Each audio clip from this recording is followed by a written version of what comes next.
Well, what about Senator Harry Reid's debt ceiling plan? Does it have the votes to pass the United States Senate?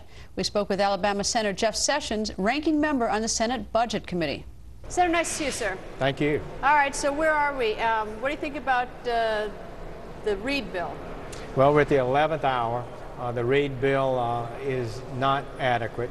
He purports it to reduce spending over 10 years, $2.7 trillion.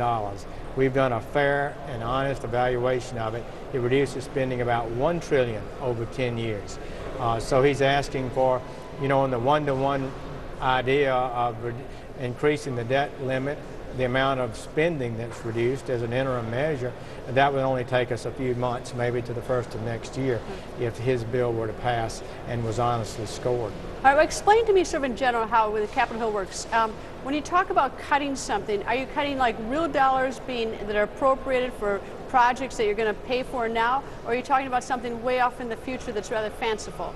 Well, I don't believe Senator Reid's plan has the teeth in it that Speaker Boehner's reduction of spending plan does. He puts some mechanisms in to make it hard to violate that rule. Speaker Boehner's. Speaker Boehner's. But not impossible to violate. Right. Which is what offends, I think, some of the freshman members of Congress who want a balanced budget amendment, because that would have greater teeth. Absolutely. The only thing that really has great teeth to it would be a constitutional amendment like so many states have that says you must live within your means and balance the budget year after year.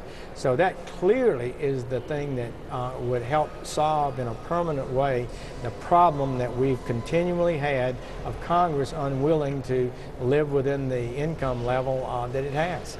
Would Senator Reid's bill pass here in the Senate, or will it pass? I do not believe so.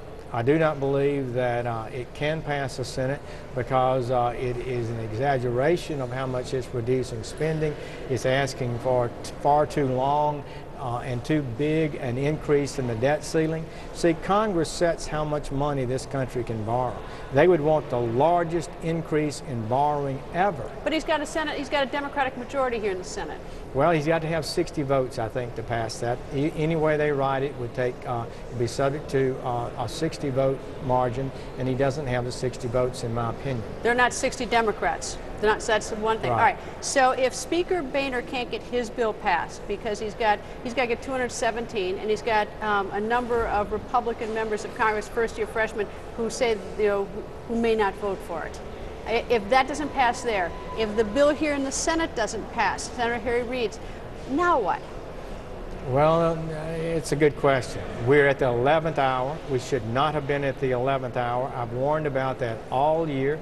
We've not even had budget hearings to deal with our debt crisis. So all of a sudden, out of the blue, in come these proposals at the 11th hour, and Congress is asked to just ratify it because of the debt date, August 2nd, right out there.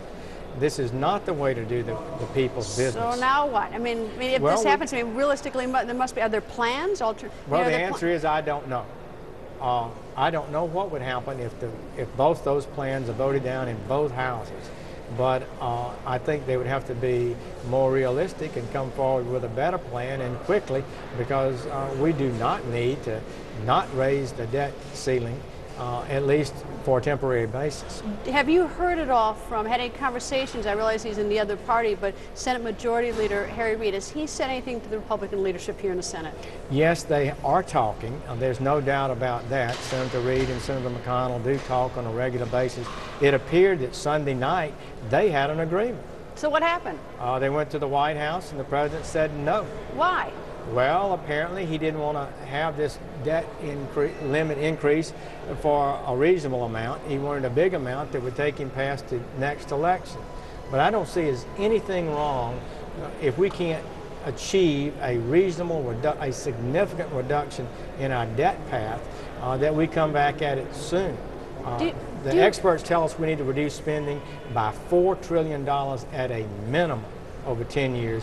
This plan would only reduce it by $1. This cannot be a long-term solution. It can only be an interim solution to get us past this August 2nd date. Now, many Republicans are critical of the president because he says that he wants to go past the 2012 election, and they say that he's doing it for political, essentially selfish reasons.